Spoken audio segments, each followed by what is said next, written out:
Tweets, award shows, and media hysteria. On June 16, 2015, Donald Trump announced his intention to run for presidency. Almost 3 years later, he's the most talked about person in the world. Prior to that date, he was a brash, emotional, off-the-cuff businessman who spoke his mind and found himself in the spotlight for a variety of activities. His businesses, his entertainment, controversies with Rosie O'Donnell, and a variety of other things over the years. Donald Trump's personality has not changed. He is the same person he was and has been over the many decades that the public has gotten to know him. He was elected because he touched on many topics people seemed concerned with and didn't feel that previous administrations, both Republican and Democrat, really had focused on. He was a non-politician who did not follow the previous Oval Office script.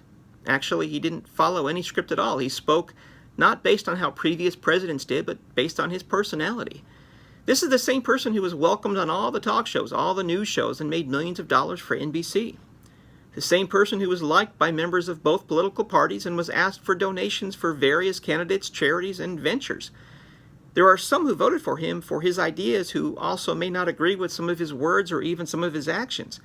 But they understand all of it makes up who Donald Trump is and understands that a person's persona is what makes a person who they are.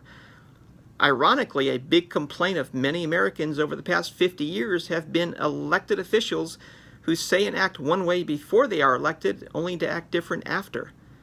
The ideas of improving trade agreements, bringing jobs back to America, lowering taxes, possibly finding a path to peace with North Korea, looking at the injustices within the criminal justice system, improving our border security, etc. These are all topics that most Americans believe in. Those that are his biggest critics don't like his ideas for these solutions, but agree that these are important issues. The problem is the previous 25 plus years of both parties really never succeeded in finding good solutions for these topics, yet Donald Trump is demonized by some for trying things his way. There will always be differences of opinion on how to go about improving things in this country. We have elections to allow people to try their ideas. If most like the results, they will get reelected. The president gets a maximum of 2 terms, while Congress can keep going until they get voted out or retire. On a local level, elections may or may not have term limits.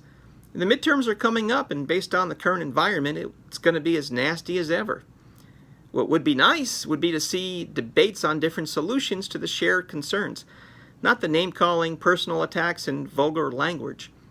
The American system elected Donald Trump to be president. His opponents on the left, as well as some on the right, criticize his personality, but don't spend a whole lot of time offering solutions to the common concerns most Americans have. Like it or not, Donald Trump is the President of the United States and is doing a job based on what the job description is. And whether it is 2 or 6 more years, he will continue to earn his paycheck. Well, actually donate his paycheck while he does the job based on how he feels it should be done, which is why he was elected in the first place.